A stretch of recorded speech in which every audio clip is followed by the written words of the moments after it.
24 horas, con Liz Valareso y María Gracia Costa.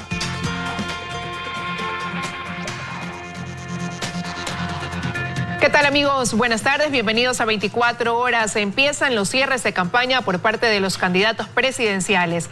Mañana a la medianoche empezará el silencio electoral. Hola, María Gracia, ¿cómo estás? Buenas tardes. Hola, ¿cómo estás, Liz? Amigos, muy buenas tardes. A esta hora, los dos candidatos, Guillermo Lasso y Andrés Arauz, están en la provincia de Pichincha. Y en breve, nuestros reporteros nos contarán detalles en directo. Empezamos con Opción 2021.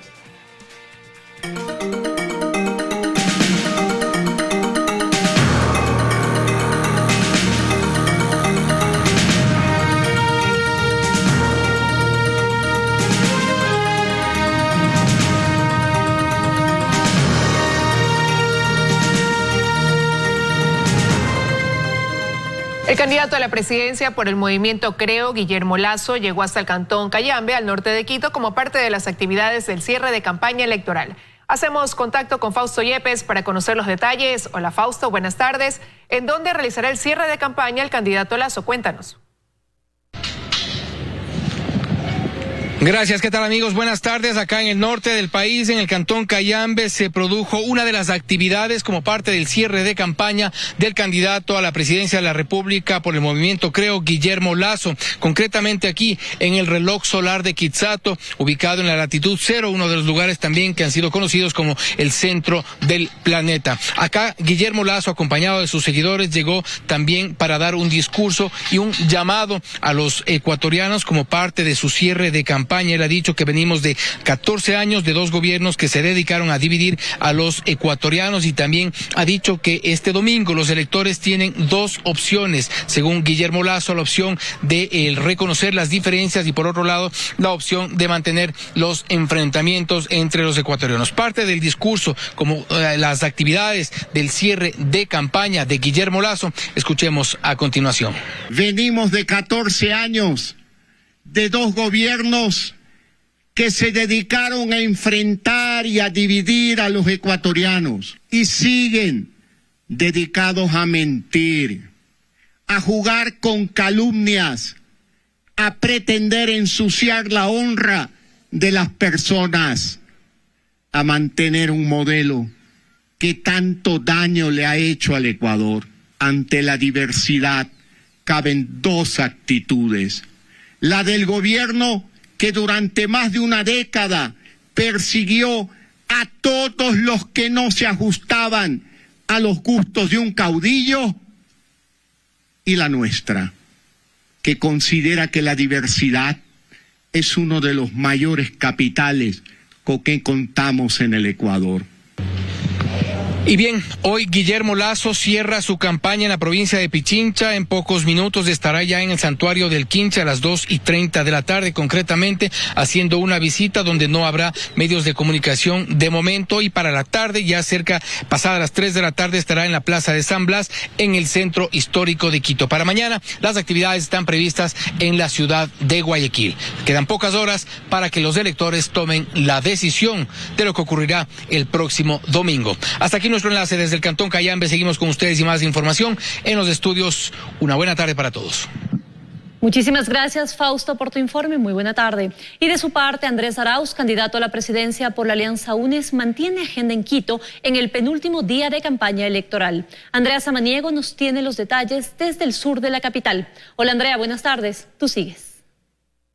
¿Qué tal, María Gracia? Amigos, ¿cómo están? Muy buenas tardes. Así es, el candidato por la Unión por la Esperanza, Andrés Arauz, mantuvo una agenda aquí en el sur de la ciudad capital. En estos momentos está con los jóvenes de los institutos superiores y tecnológicos, pero más temprano les podemos contar que recibió el respaldo del Frente Nacional Social Demócrata en este encuentro que se realizó aquí en el sur de la capital, en donde hubo representantes, por ejemplo, de la Izquierda Democrática, de Pachacuti, de Avanza, que dieron su respaldo para esta segunda vuelta electoral. Aquí ellos entregaron un manifiesto de 10 puntos en el que le piden a Andrés Arauz que, de llegar a la presidencia, por ejemplo, en temas económicos, baje las tasas de interés, también prioridad en el tema de la vacunación, entre otros temas. El candidato agradeció el respaldo a estos ciudadanos y esto fue lo que dijo. Escuchemos.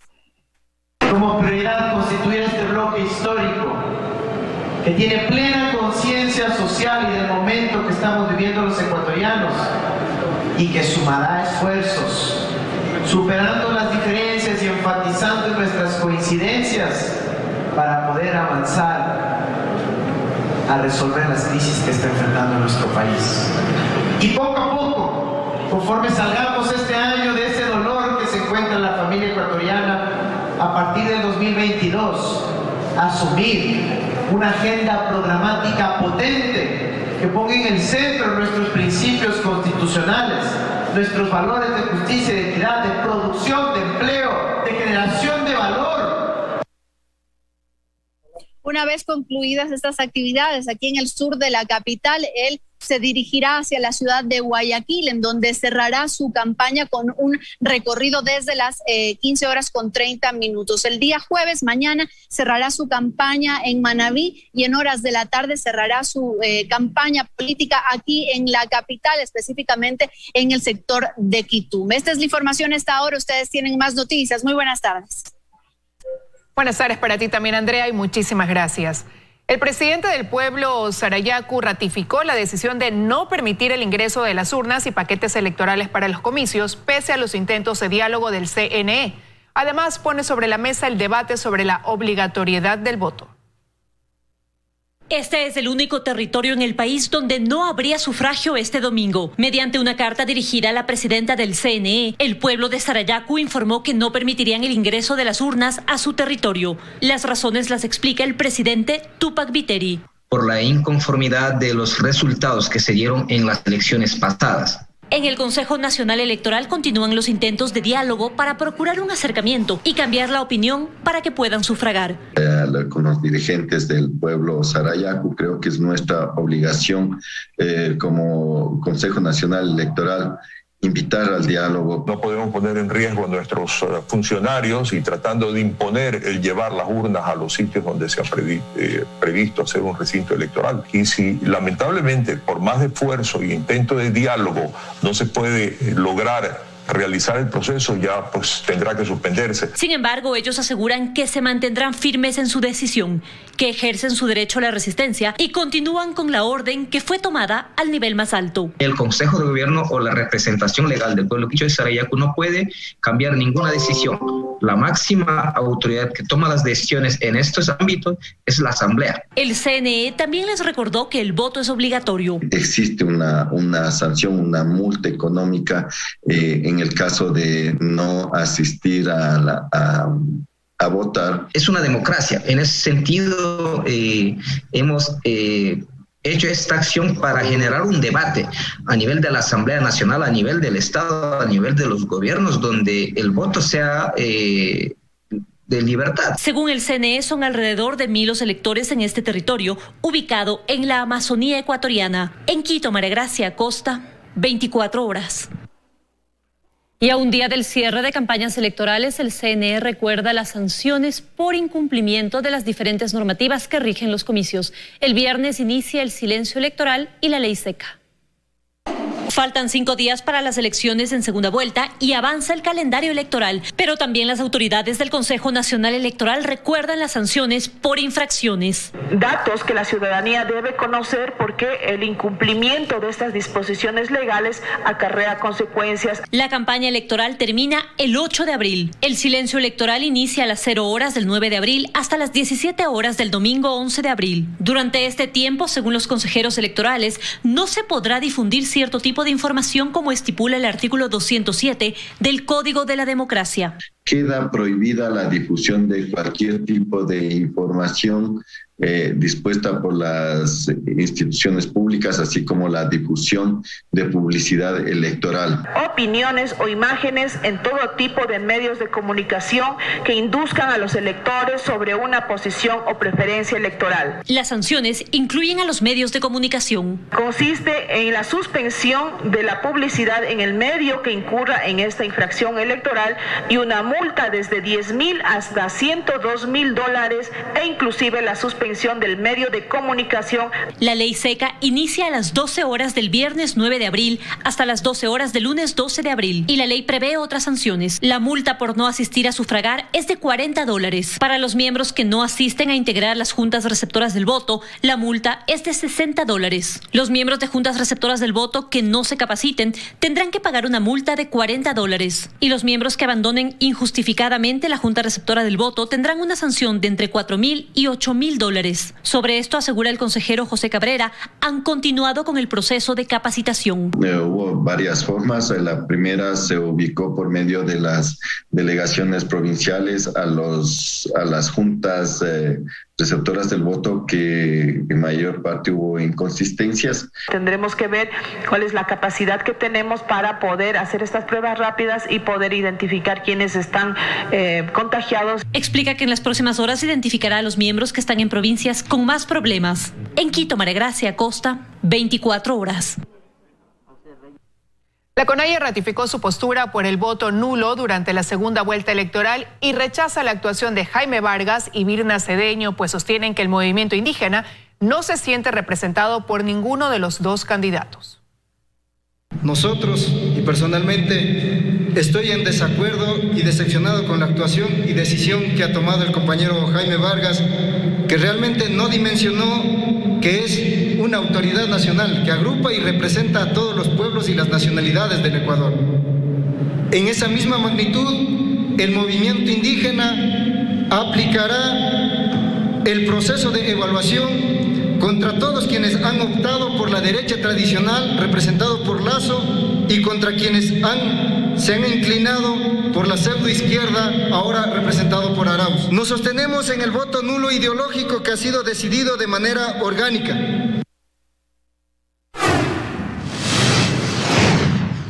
Revisamos otros temas. El ministro de Defensa, Osvaldo Jarrín, anunció que desde este miércoles el gobierno ecuatoriano pone en venta 3 helicópteros DRUF que suspendieron sus vuelos luego de una serie de accidentes. Se estima que este proceso culmine antes de que finalice su administración. Luego de asegurar que se ha anulado todo intento de politización de las Fuerzas Armadas, el ministro de Defensa, Osvaldo Jarrín, anunció una serie de decisiones respecto a dotaciones e instrumentos cuestionados. Dijo, por ejemplo, que luego de una larga trayectoria errática con los helicópteros DRUF, se ha tomado la decisión de poner en venta las 3 unidades restantes, 9 motores, accesorios y equipamientos. En cuanto al monto, por obvias razones, podría interferir con quienes van a presentar sus ofertas de compra. Pero en tiempo estimamos que en plazo de un mes estaríamos ya en condiciones de terminar todo el proceso. Es decir, en mi administración queremos dejar solucionado ese problema. En 2008, el gobierno ecuatoriano adquirió por un valor de $45,2 millones 7 helicópteros DRUF. 4 de estos se accidentaron. Ahora las invitaciones para la venta de las unidades restantes se realizarán directamente de gobierno a gobierno. Entregará una invitación a las diferentes embajadas acreditadas en el Ecuador. A esto se suma la decisión de fundir los 10.000 fusiles AK-47 donados por China en 2016, pues tendrían fallas técnicas en los gatillos y además su fabricación habría sido solo para zurdos. Este material fue recibido el 15 de agosto de 2016 por el entonces ministro de Defensa Ricardo Patiño en el fuerte militar Huancavilca. La destrucción de esta dotación bélica se desarrollará en la fábrica Ander. Que hay problemas en el disparador de los fusiles sin seguro. Era un fusil hecho especialmente para zurdos y no es el caso de la población ecuatoriana, peor de las Fuerzas Armadas. Estos procedimientos se efectuarán tras determinar que no existe objeción de Contraloría. En Quito, Daniela Valencia, 24 horas. Hace pocos minutos una avioneta se accidentó en una plantación de arroz en Salitre, provincia del Guayas. Este siniestro dejó 6 personas fallecidas. Autoridades investigan las causas del accidente. Vamos a hacer contacto con Paul Tutibén, quien nos cuenta más detalles. Paul, buenas tardes, te escuchamos. ¿Qué tal, Eva Larezo? Así es, nos encontramos aquí en el lugar exacto donde ocurrió el accidente aproximadamente a las 12:30 del día. Como lo pueden ver, la avioneta comercial de placas HCCV se accidentó en el lugar donde nos encontramos. Estamos hablando en el recinto Candilejo, perteneciente a Salitre, aquí en la provincia del Guayas. De lo que se conoce, lamentablemente 6 personas fallecieron, serían 3 capitanes, 3 médicos, entre ellos hay una mujer. La avioneta, según lo que nos han indicado, hay insumos médicos, tanques de oxígeno. Repetimos, 6 personas fallecieron, 3 capitanes, 3 médicos, entre ellos una mujer. Se conoce que a esta hora personal de la DAC está viajando al punto para determinar la salida y el destino de la avioneta comercial de placas HCCBC. Se desconoce cuáles serían las causas del accidente. Estamos en medio de unos arrozales aquí en este recinto perteneciente a Salitre, en la provincia del Guayas. La avioneta se accidentó a las 12:30 del día. Esa es la información, María Gracia. Usted tiene más información, más en estudios. Gracias, buenas tardes. Muy buenas tardes, Paul. Muchísimas gracias por tu informe y nosotros marcamos en este momento una pausa comercial. Sigue nuestra sintonía que ya regresamos. Belén Merizalde está ya en el aeropuerto Mariscal Sucre y con ella tomamos contacto a esta hora. Hola Belén, cuéntanos a qué hora está previsto que arribe el vuelo. Buenas tardes, compañeras en estudio, amigos televidentes. Se estima que a las 2:40 arribe aquí al aeropuerto Mariscal Sucre el avión con las 300.000 dosis de la vacuna de la farmacéutica china Sinovac, que se convertiría en el cargamento más grande que ha recibido el país desde enero. Las autoridades han informado que el sábado llegarán 700.000 dosis más. Recordemos que el Ecuador ha realizado negociaciones con China para obtener 2 millones de esta vacuna. Sin embargo, hasta este momento no se ha especificado el cronograma de llegada del otro millón restante. Esta vacuna, que ha sido denominada CoronaVac, tiene estudios realizados en Brasil en donde demuestra una efectividad del 50%, mientras que los estudios realizados en Turquía señalan que tiene una efectividad de más del 90%. Y aunque no tiene la aprobación de la FDA ni de la EMA, la ARCSA sí la ha aprobado para su uso en el país. En Chile, por ejemplo, esta vacuna ya se ha aplicado a más de 8 millones de personas, e incluso aquí en el Ecuador ya varias personas han sido inoculadas con esta vacuna, pues Chile nos donó 20.000 dosis. Recordemos también otro beneficio que tendría esta vacuna CoronaVac, y es que esta es inactiva. No se trata de la ARN mensajero que tienen las vacunas de Pfizer y que requieren una congelación de menos 80 grados centígrados, por lo que esta vacuna tendría mayores facilidades de conservación y menor complejidad en la logística. Podría movilizarse hacia otros puntos más lejanos del país. Esta es la información que nosotros tenemos por el momento. En nuestras próximas emisiones estaremos ampliando más detalles. Regresamos con ustedes a estudios que tienen más. Muy buenas tardes. Estaremos pendientes, Belén. Muchísimas gracias y buenas tardes. Agencias sanitarias internacionales recomiendan continuar aplicando la vacuna de AstraZeneca, pues la media de eventos adversos presentados es de apenas una por cada 100.000 inmunizados. Ecuador ha recibido 84.000 dosis de esta vacuna y en mayo arribarán otras 390.000. La comunidad científica internacional no ha despegado su mirada de la vacuna contra el COVID-19 de AstraZeneca.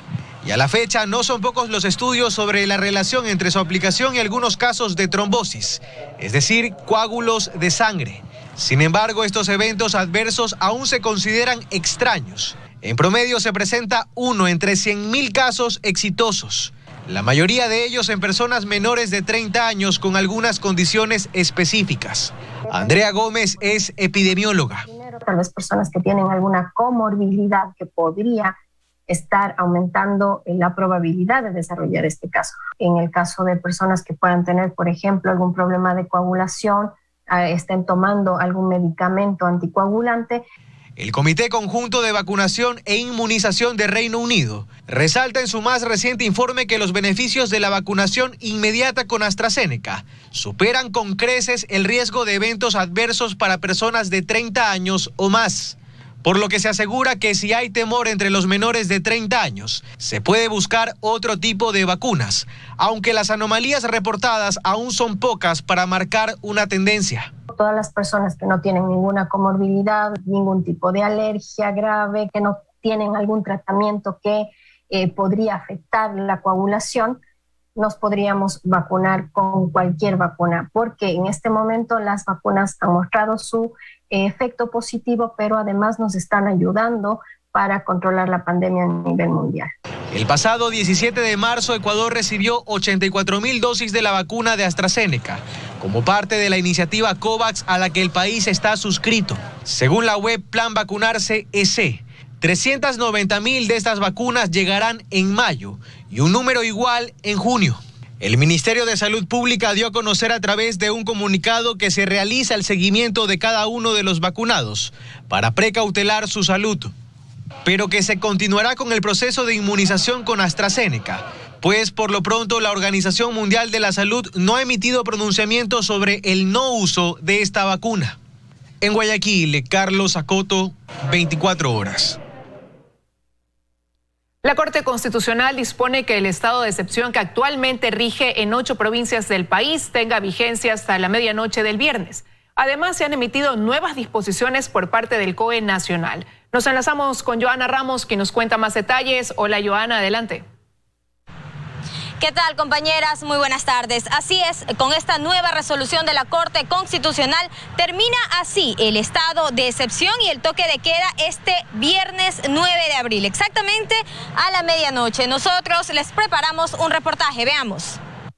A través de esta resolución, la Corte Constitucional dispone que el estado de excepción que rige actualmente en 8 provincias del país tenga vigencia hasta la medianoche de este viernes 9 de abril y ya no por 30 días, como lo había decretado el presidente de la República, Lenín Moreno.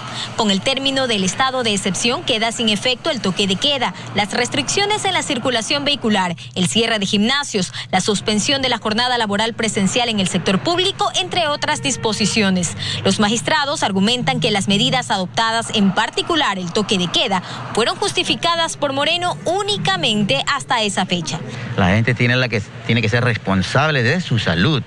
En este momento, cualquier síntoma que tenga es COVID, hasta que no se demuestre lo contrario.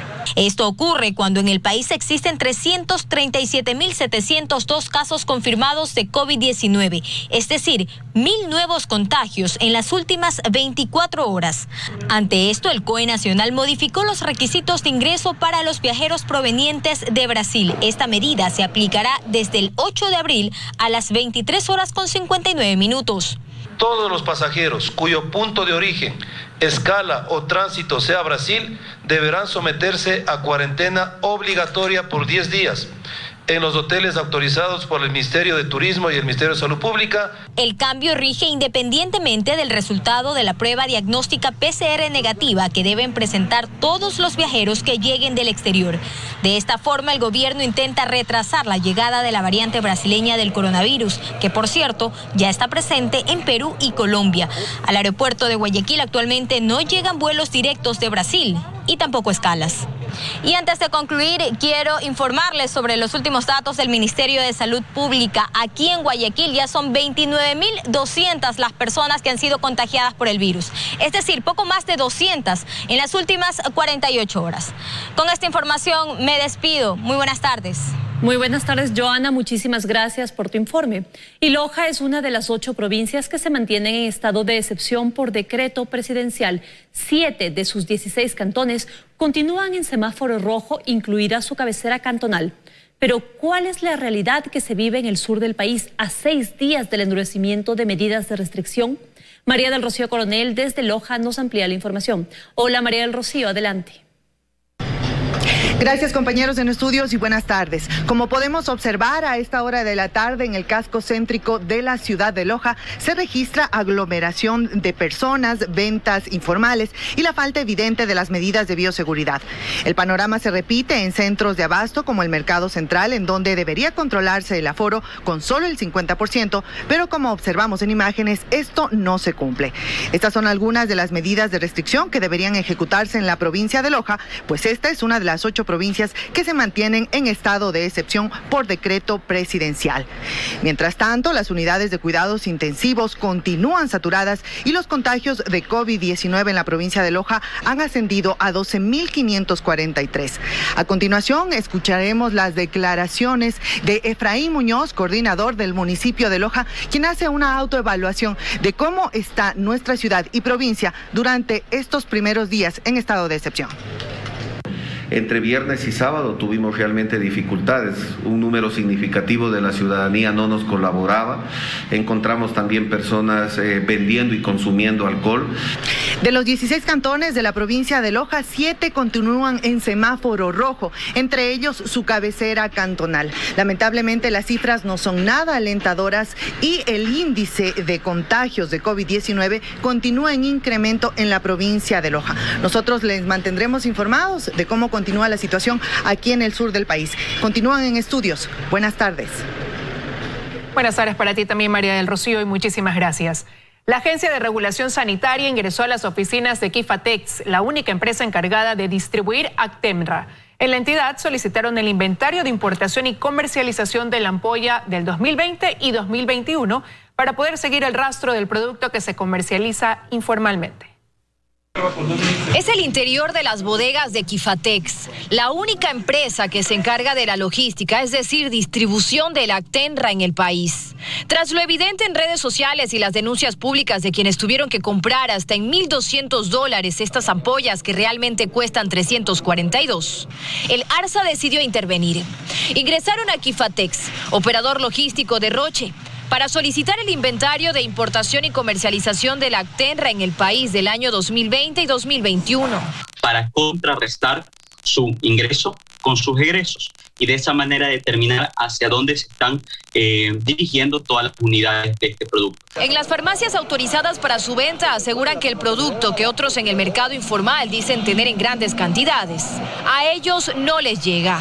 En las bodegas de Quifatex, aquí, se encontraron 3.153 ampollas de Actemra, 1.986 de 200 miligramos, que son las que más piden en el mercado. Según Roche, en marzo se entregaron entre el sector público y privado alrededor de 3.500 ampollas y en abril hasta el 9, 1.600 ampollas más. Fue la última entrega que tuvieron. ¿Dónde están entonces si en las farmacias aseguran que no las tienen? Y si bien Quifatex entrega la medicina también en 15 hospitales públicos, muchas veces son los médicos de estas casas de salud quienes piden a los familiares de los pacientes que compren Actemra afuera.